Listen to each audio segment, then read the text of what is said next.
Welcome to Conscious Living here at the Specially Produce Network.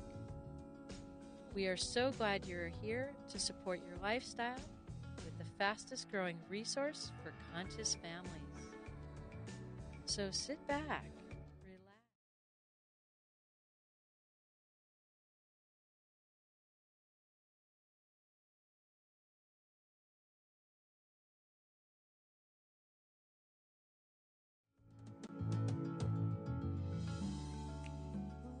Hello, everyone. Welcome.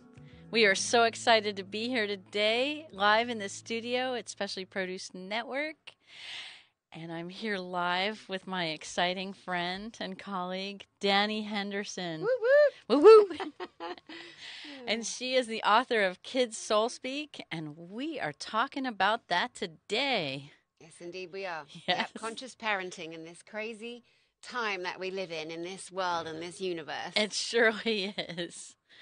So, Dani, what does conscious parenting mean? What are we talking about when we're doing that? Because when we're parents and we've got kids and we've decided to be parents, we're parenting.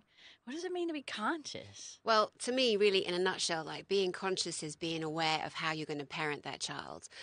One of the things I learned, my kids are teenagers now, and one of the things I learned during my single momdom for like nearly 19 years. Single momdom. Yes, I raised my babies all the way through pretty much.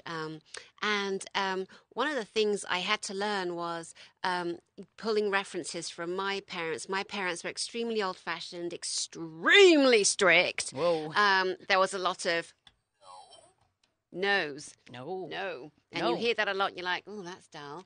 Anyway, so when you become a parent yourself, your first mental reference points are pulling from how your parents raised you. Yes. Good or bad, ugly or pretty, whatever.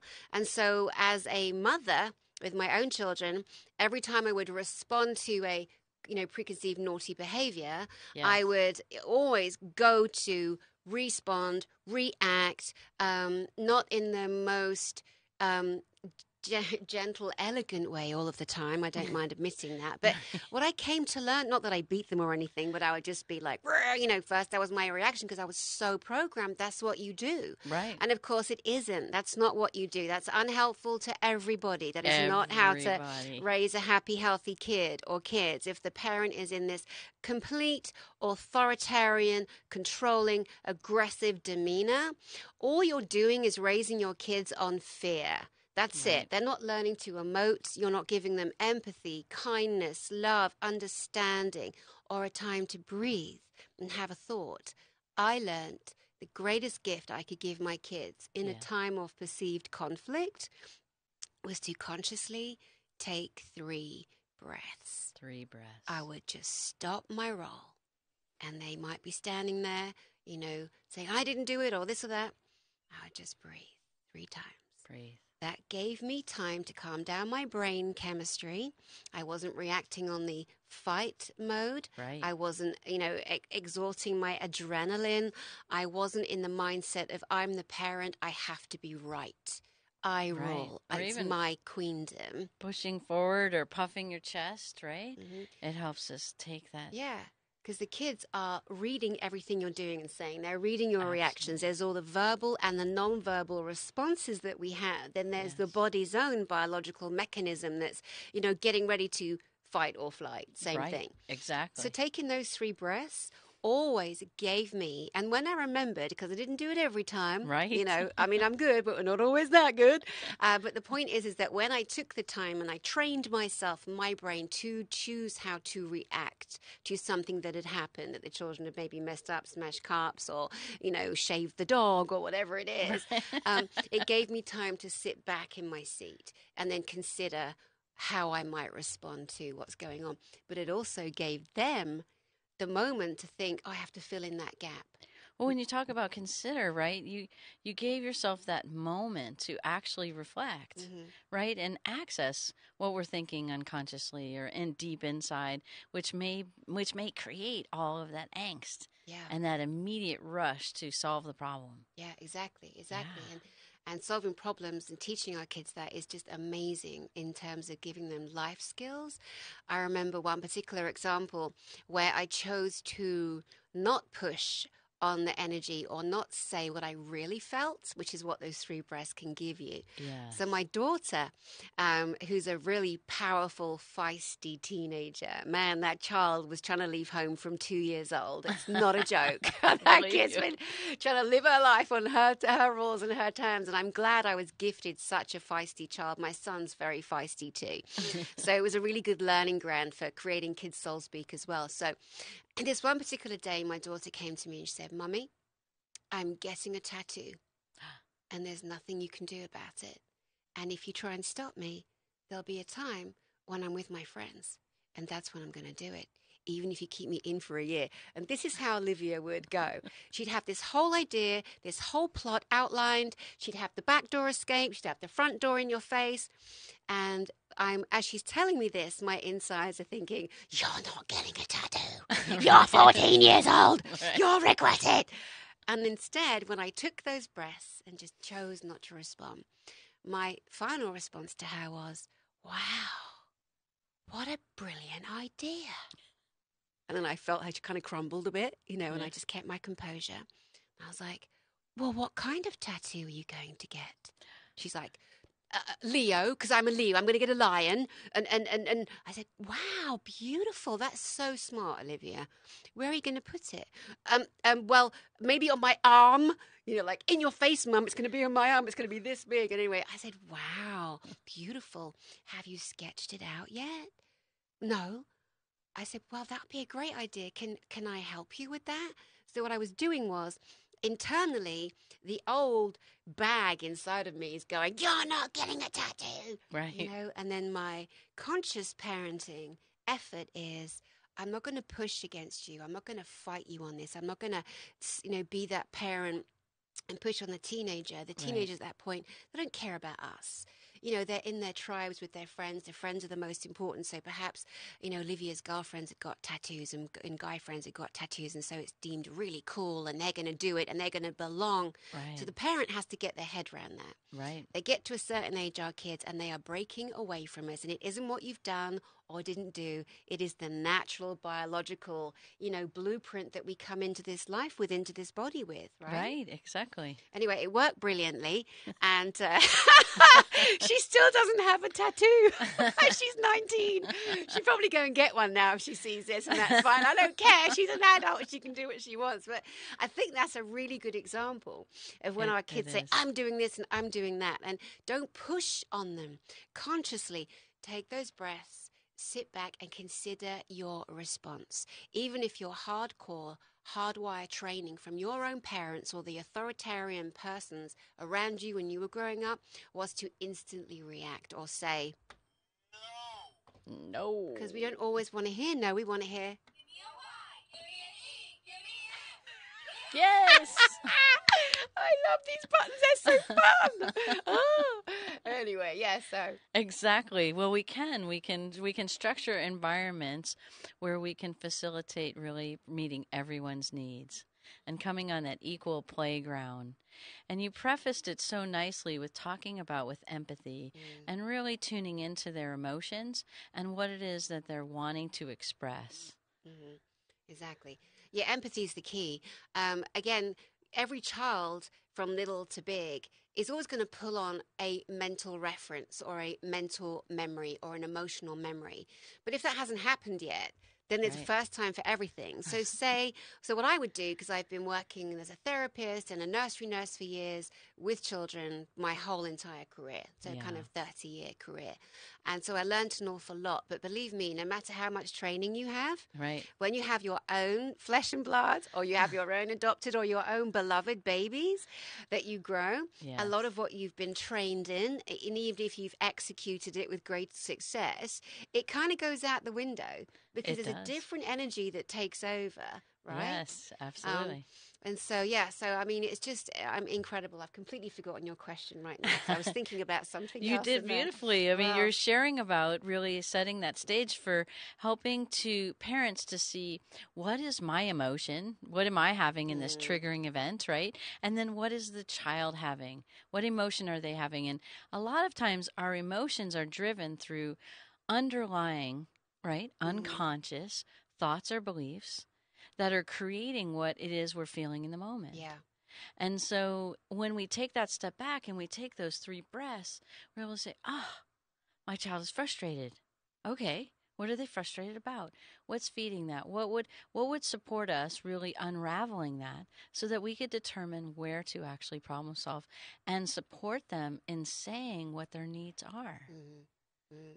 You know, another amazing aspect of taking the 3 breaths is, and again, you know, everything I speak and teach is what I've experienced myself. Exactly. Thank goodness. And, you know, and another great thing is there's always people out there, the judges, the single mom judges, like single moms should not judge each other. That's right. Single dads should not judge each other. Right. We're all doing the best we can. And even mums and dads who are together, Right. you know, the judgment that we have is very harsh because no one ever knows the full and complete story, ever, ever, ever.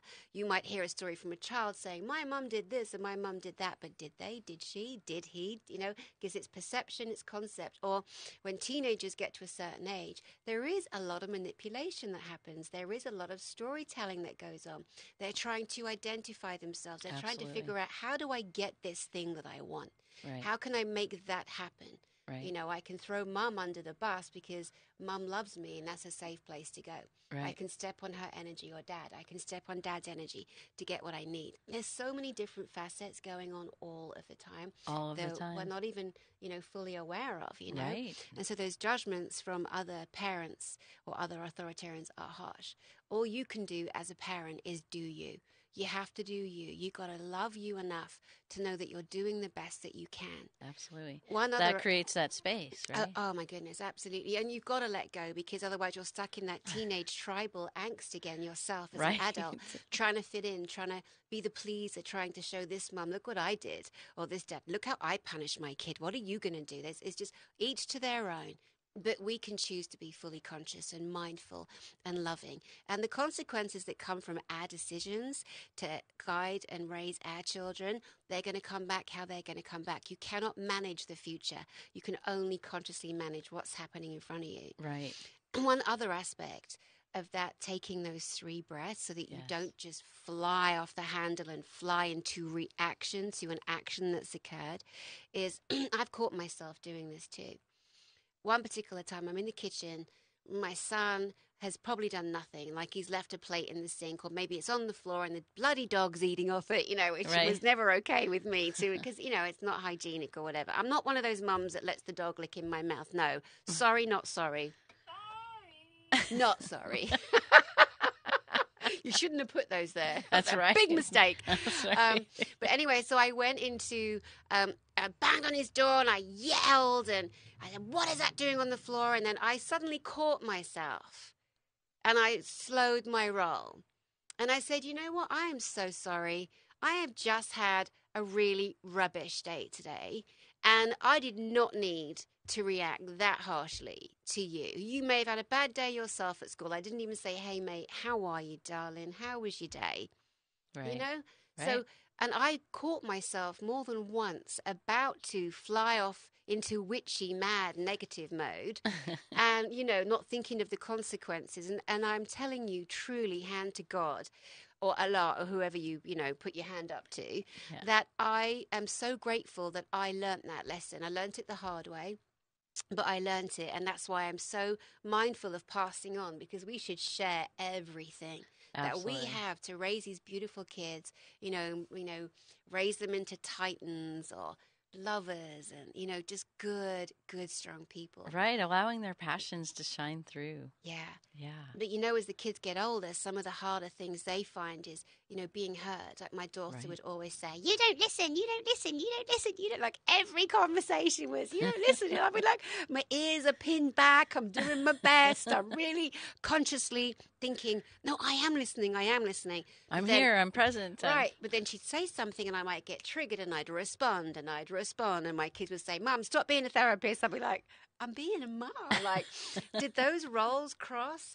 And yeah, I think sometimes they do. Right? Yeah. They do. But there's also, being a therapist or not, and natural innate reference points in our brain, in our chemistry, in our blueprint, in our whole life experience that we pull from instantly. Right. We can always give an example of this kid's saying this, well, I remember this, or I've been told about this. And so what we did in our house was the wooden spoon. Love it. It was not for beating them up. Now, I came from a generation in London, I did too. England, Eastbourne, Sussex, where you got battered. Huge mistake, big error. It gives you long-term PTSD and other dreadful, issues and situations. So we know that, when we're angry as parents and we're beating on a child, imagine the force and the energy and the strength that's beating on that little one. Right. You don't think about it because you're reacting instantly in the moment to your own feelings and what you want to put right, and whether you've had a bad day or not, that kid's going to pay. Thank goodness that people, hopefully, not everyone, there are still some really diabolical parents out there and grandparents, etc., that do this, but that's not for us. So as conscious parents, one of the greatest tools that I have introduced to even couples too, but mums and dads and kids in the family scenario who come to my clinic or I'd go on a home visit to them, is the wooden spoon. The child has an issue. The child needs to say something, but the child needs to be heard. So the child holds, or the teenager holds, the wooden spoon. And you set a timer for 2 minutes, because that's just about as much as anyone can bear. 2 minutes. And every other family member is sitting around the table with a paper and pen, writing down their responses to what the child is saying. Right. And you are not allowed to interrupt. Otherwise, you have to sit on the naughty step for 2 minutes, even if you're the daddy. Right? There has to be rules and a safe space for these kids and teenagers to have a voice. So once you have let go of the spoon goes to someone else. And it goes around the table. And it has a calming effect. Now, people are madly writing, responding to, but they are in their immediate flow of reactionary to what's going on. Right. By the time they get round to speak and say what they need to say, they've taken more than 3 breaths and they're a little bit calmer. It might sound crazy, but you should try it, because it is one of the single most powerful tools that I have used over my years as a nanny, a mother, and a therapist. You can call it the talking stick, the wooden spoon. I coached a married couple, with a small baby a few months ago, and the girl, she's from the South, she's like, "That's the most ridiculous thing I ever heard." Right. And her husband was like, "No, I want to try it. Dani said it works." And she's like, "I think it's stupid. It's a no from her." Anyway, I got a call 2 nights later where they had actually sat down together, and she held the wooden spoon when she realized the power she had because her husband wasn't interrupting her. Right. She's like, called me. She goes, "I'm so sorry. That's amazing. I'm telling my family about that." It was such a breakthrough, and it was great because it's a great way to reuse the wooden spoon. Exactly. Prejudice, kind of preconceived ideas, or hang on, I got beat with that. And that might be another reason why people have an instant, like we had a conversation about this. Yeah. And it wasn't for beating on, because we both experienced non-conscious parenting in our childhoods, right? We could call it reactionary. Exactly. Yeah. But there is a fine line as well, because what I found myself doing, raising my children, was I would go the opposite way. I would go to super soft and spoil them, and I'd be consciously spoiling them. I was very conscious. Like we'd go to Toys R Us at Christmas, and I would say, right, I want you to put everything you want in the trolley. Guys call it a shopping cart. We call it a trolley. Right. Everything you want in the trolley. Everything. So that I can make my list to Father Christmas. You call him Santa Claus. Right. The big guy in the red suit. And they would load all their toys and, "Mummy, I want this. Mummy, I want that." We did that every year. Wow. And then I'd say, right. And then I'd have a shop attendant watch the kids when they were younger, and I would buy every bloody thing in that cart. I had single mum guilt. Their dad lived in another country. I kind of went overboard, and I'm still not sorry, because it felt really good at the time. But it actually had fallback. They actually got very used to having everything they wanted and not working for it. So single mums, I want to say I get you, I love you, and proud of you. And single dads, same, love you, I get you, I'm proud of you. But when we overspoil with material things because we're trying to fill a void in us, because we might be missing that other parent, or we feel guilty our kids don't have them. Right. Even double parents do that too. Double parents too. Exactly. Of course. Right. Yes. And the thing is that it doesn't actually pay off in the long run. No, we grow up with a sense of entitlement. Totally. entitled Bratticism, we called it in our house. Bratticism. So there's lots of things we can do. And the thing is, I was so soft in so many ways when I shoulda, coulda, woulda been tougher, firmer. So what I started doing was, right, we got this naughty step, right? You've been, misbehaving on the naughty step with your behind. Stay there for 2 minutes. And what I started doing was actually saying to the kids, well, you know what? I don't really care for that behavior right now. Right. And we can't be doing that as a pattern and an ongoing, regime or routine. What do you think we should do about what you did? Right. And it was amazing reversing that responsibility that they would then have to think, oh, wow, I guess there really should be some kind of, action. Yeah. I don't like the word punishment, although that's exactly what it is, right, in kind of layman's terms. Or a consequence. Right. To your action. Right. And they would actually come to me and say, well, I don't think I should get my allowance this week, or I think I should make your bed. Imagine that. Well, imagine. I mean, blissful. Or clean your bathroom. Exactly. Clean your own bloody bathroom. Pick up your own dirty clothes. Yeah. But, that also, what else I learned from being over soft and too sensitive and trying to over spoil and carry this guilt was I realized one fine day that I wasn't helping them, and I actually trained them in laundry. So they do darks and whites and in-betweens, because there is such a thing. Right. They'd take the laundry out. They'd hang it on the dryers. Right. They would do the washing up. They would empty the dishwasher. And we took it in turns. And they are stronger, more independent. I taught them how to cook. And I am the worst cook in the world. I am rubbish, and I don't mind admitting it. They tell me, Mum, you're so bad. So I would teach them the most basic, simple meals. Know that if I was in London or I was working at the studio, whatever, that they'd be fine when they're older, because they're older now. Right. So we do ourselves and them an injustice by spoiling them, by not making them or suggesting or encouraging them to make the bed, pick up their mess, have some pride in their living environment, right? Absolutely. So we can even take 3 breaths when we're over doing it, maybe. Totally. Over protecting them. Over allowing them to maybe do things that are not so healthy. Right. So we can take, I'm doing that again. I'm allowing them too much freedom, too much, and not freedom in the sense of too much freedom with their time, and they're not sure how to navigate their time. Yeah. And then they wonder why haven't I got my homework done? Right. And you could say, well, maybe 6 hours in front of the TV could be the reason why. That could be. Right. Right. And what could we do different next time? Mm-hmm. What would be satisfying as an opportunity to take relaxation? Is that what you do when you watch TV? Do you zone out? Do you relax? Sometimes we need that. What if we changed it over to meditation or yoga or play in the backyard or play with our friends as a way to restructure our body, our mind, right? Our emotions too, to get some of them out. Yeah.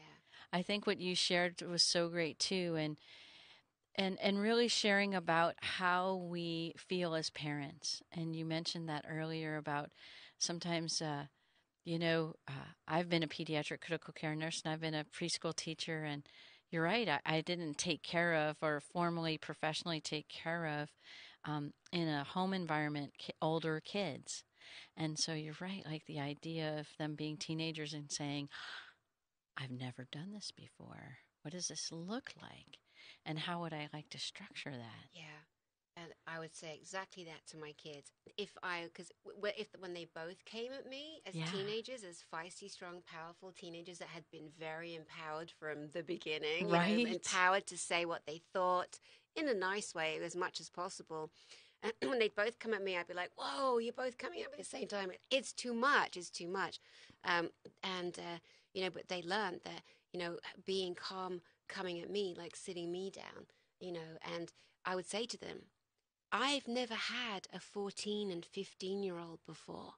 I am still learning, even though I'm a trained and qualified nursery nurse and a therapist and dealing with family as a family coach. Again, when it's your own kids, right. You can teach theory to parents and they practice. And then, of course, you have to practice what you preach. And I have, and I do, and I did, and I continue to do that. I would say in a genuine moment of, wow, I need to really rethink what I'm going to do here in this situation. Yeah. And I would say, I have never had a kid of 14 and 15 before. Give me a minute. Let me take a minute. Right. Well, I think we also come up with this idea too is we create, when we're working with clients and other people, we set up a therapeutic environment. Mm-hmm.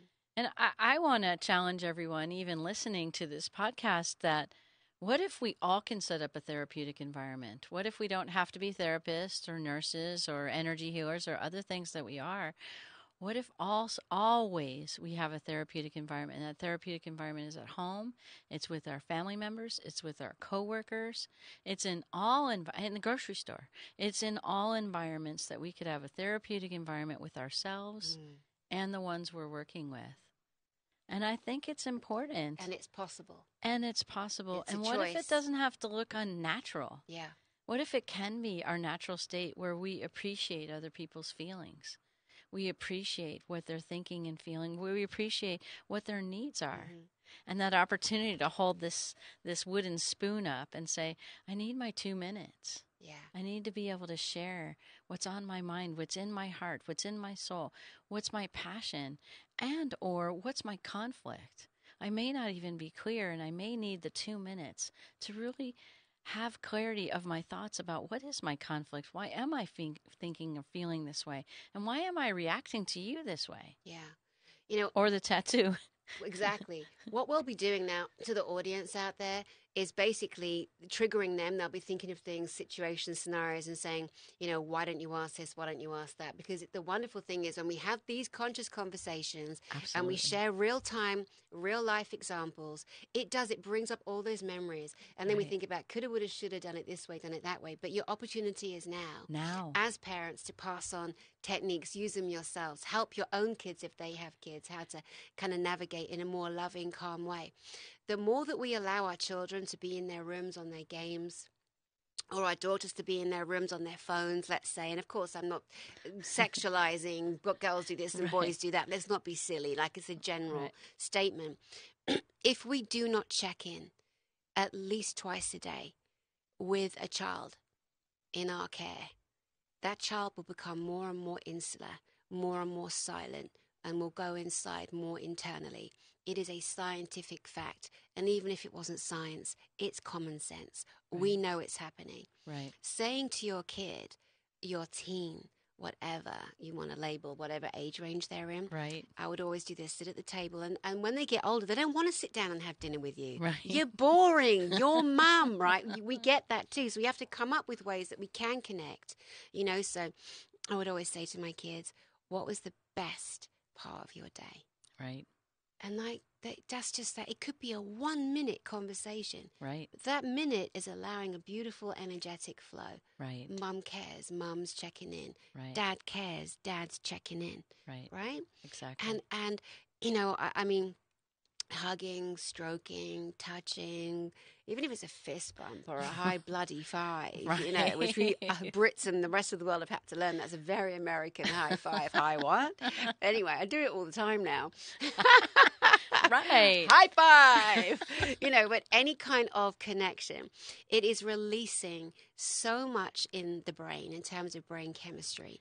Sure is. Taking those 3 breaths I was mentioning earlier before you choose to respond and react to something that's happened, taking those 3 breaths like that. Yeah, what does that first breath do for you? It's what it's doing brain chemistry wise. Yes. Is it is releasing dopamine, yes, serotonin, yes, and endorphins.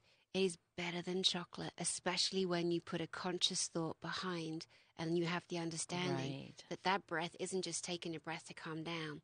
It is so much more. So much more. Teaching your children to do that, even 1 breath. Even for us, we're at the wheel, someone cuts us off. What do we do? What do we tend to do? We tend An immediate reaction. Right. But I was in a car once with this crazy girl. She was so funny. She wore slippers to my house once. Very bizarre. But I learned a great lesson from her. And it was part of that breathing thing. I'm in the car with her. She's behind the wheel. And this guy almost hit the car we were in. And she went, bunnies, bunnies, bunnies, bunnies. I was like, bunnies? I was like, oh my God, we nearly died. She's like, no, Dani, bunnies, bunnies, bunnies, bunnies. I'm like, okay, bunnies, bunnies, bunnies, bunnies. Like, what is going on? Right. She said, look how calm you feel. I'm like, oh my God. Oh, I feel all calm. But it was just taking a reaction. Right. The distraction was the bunnies. Right. What the heck? But something like that, throwing a word in. Yes. Like changing it up. Maybe. I'm sorry. A distracting action from someone else, taking your mind off. Right. I mean, when we think about it, the reaction... Recenters that reaction mode. Yeah. Recenters the reaction mode. And you said about what does the 3 breaths mean? Well, it's that calming down. Right. It is that stepping back. It's allowing that emotion to run through you too, even if it's frustration, or you want to be an obstacle, you want to be a wall, you want to put it up, and you want to say, no, my way is the right way, and your way is the wrong way, and you're taking my highway, right? And we a lot of times do that, especially when we're very triggered by somebody's not so wonderful behaviors or actions or emotions. A lot of us get really afraid, as parents, get afraid of children's emotions when they're sad, when they're unhappy, when they're crying, when they're screaming, and all the ways that they do that, when they're shaking on the ground and having a fit. All those kinds of things really do excite us and scare us and put us in an uncomfortable place, and we're not always sure how to respond. So in terms of a child throwing themselves on the ground, you know the best thing you can do? Get down with them. Get down with them. Match the behavior. It is unbelievable. It's like me matching with my daughter saying she wants a tattoo rather than pushing on it. I'm like, wow, what a great idea. I have done this myself too. In the supermarket, kids having a meltdown. I want that candy, which they're not having at that time because, you know, there's a time and a place for everything. And I laid down on the floor. And my son was like, Mama, are you okay? You know, and again, you cannot decide that anybody else around you has ownership of you as a parent. Right. You have to not even see them. What matters is what you are going to do in that moment with this child, how you are going to choose to respond to something that's happening. It's all on you. So there are so many people, parents, and I've witnessed them and know some.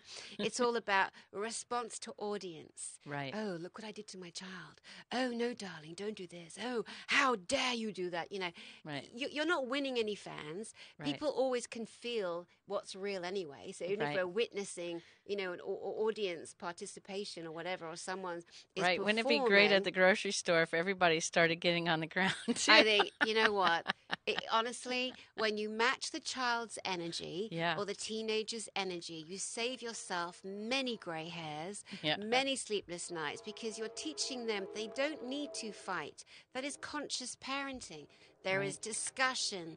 There are ways to connect. How was your day? How are you feeling? How did that go? I'd love to hear about it. Absolutely. Do you have time for me, my son? Can you share something with me, my daughter? Hey, I have an issue. Will you help me with this? I'm dealing with a kid who's really tricky. What would you do?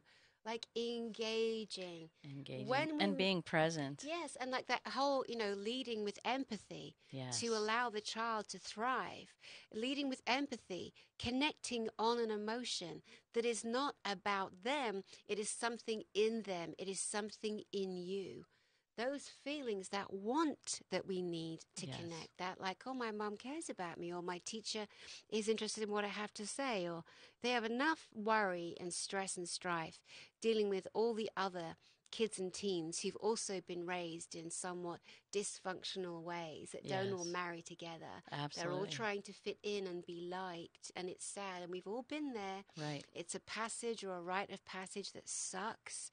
So the best and kindest we can be to them, letting them feel that even if things aren't going well with their friends, they can come home to parents who are going to engage and say, listen, mate, this is what I would have done. Right. Or how can I help you? Or tell me about your day. Or how can I help you? Or rather than just sort it out on your own. You're a teenager now. Or, you know, or saying to your son, don't hit girls. Right.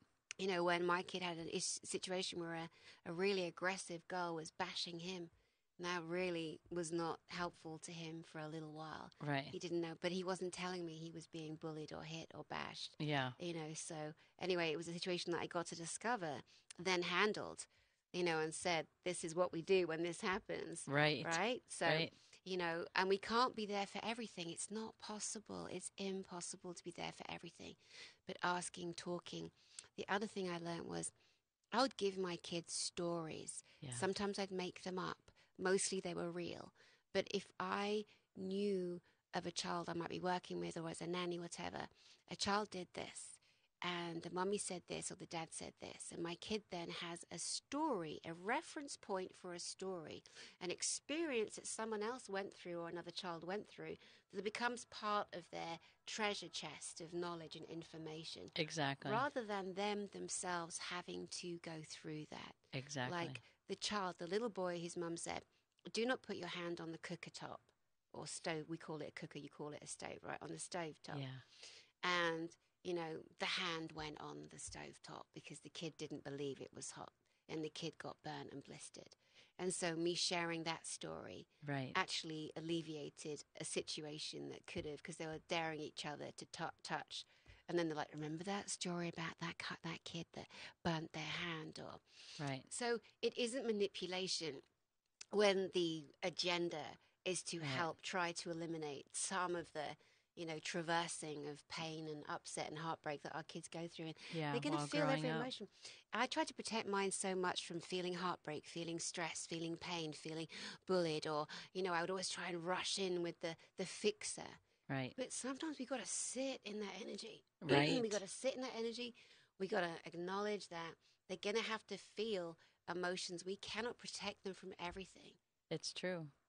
But we can also give them the tools and the understanding of how to navigate all these different situations that they come across. And it is so beautiful. It's so beautiful that we have the opportunity inside our consciousness, inside our awareness, to take that moment to recalibrate ourselves, to gain clarity in understanding where we're at, where they're at, and what tools can we use at that time that we've talked about today. And there are so many, and you'll think of many in your home, in your environment, in your culture as well, that will really share in the opportunity to be authentic, to be open, to be vulnerable, to be trusting. Totally. Because when we're vulnerable, when we say we're sorry, for example, right? Will you show everyone the cute way you say sorry? I'm so sorry.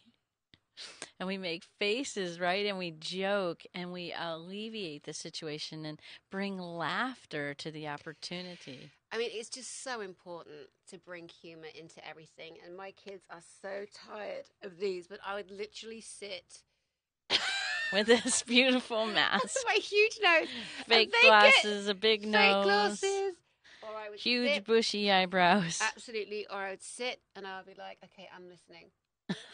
Oh.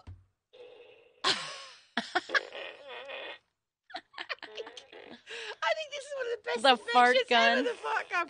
It's like, honestly, we take life way too seriously, in trying to be the authoritarian, and my kids get so mad at me. So I say, Mum, the fart gun's not funny. I'm like, no, it is. Mum, you're so childish. I really don't care. Yes, I am childish.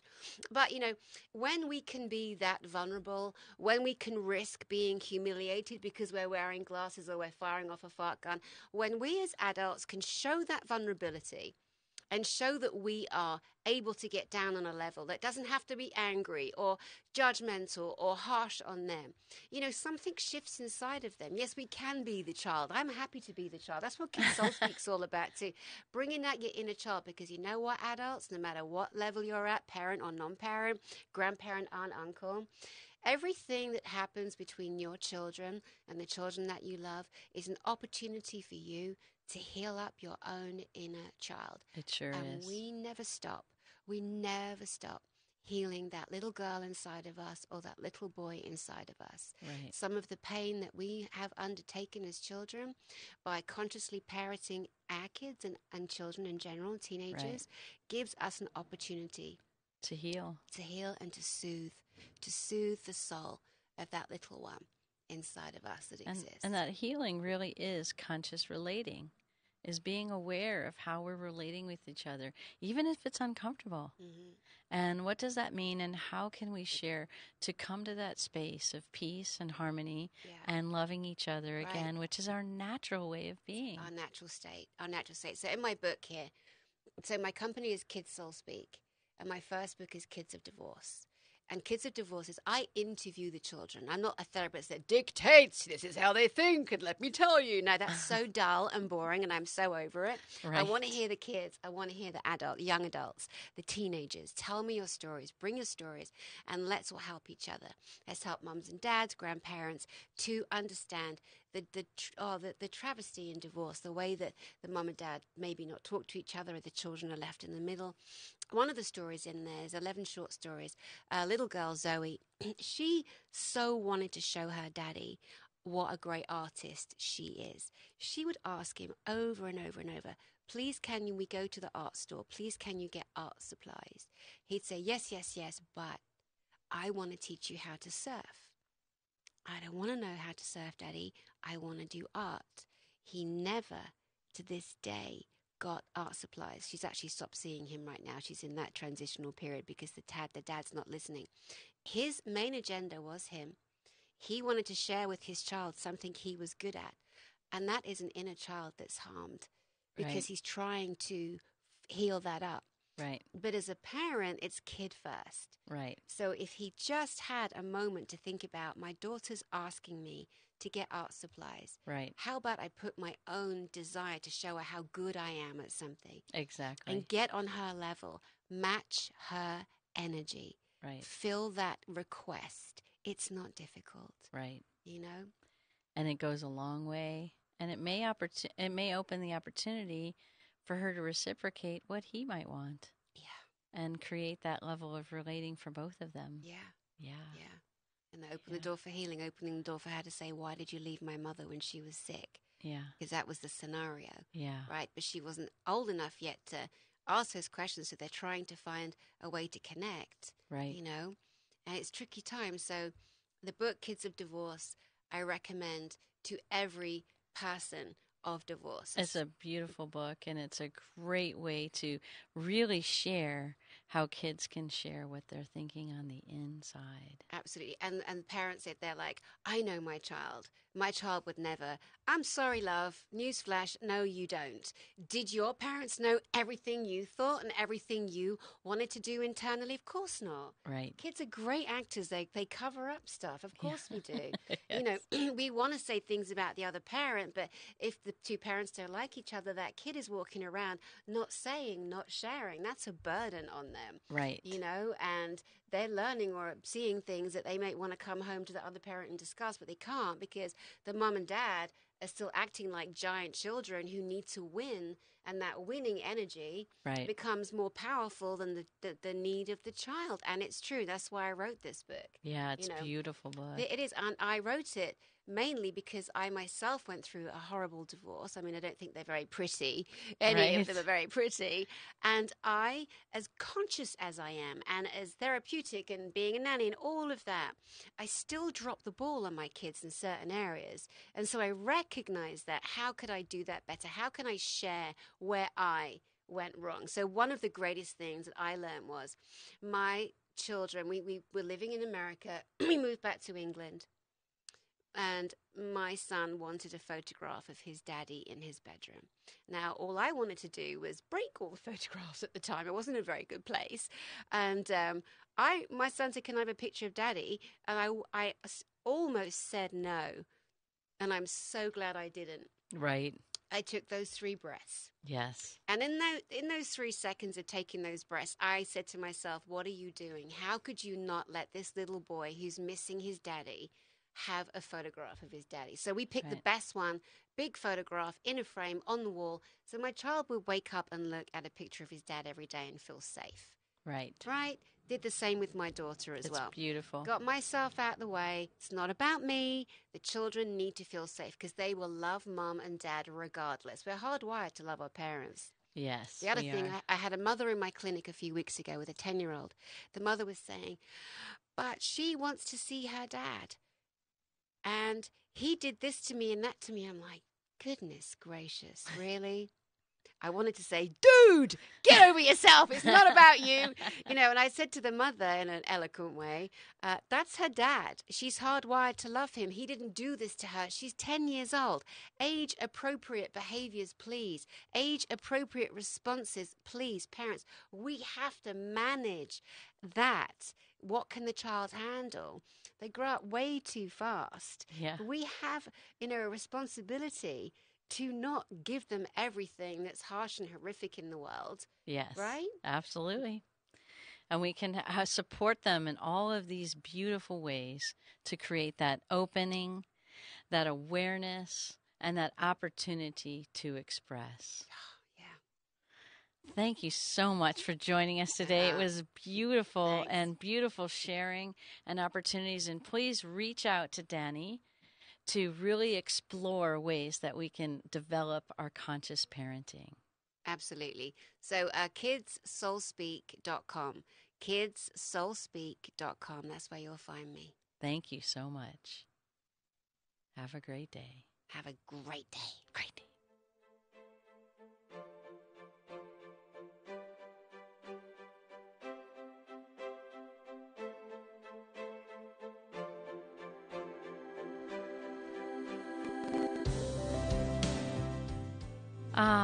Thank you all for listening to this podcast.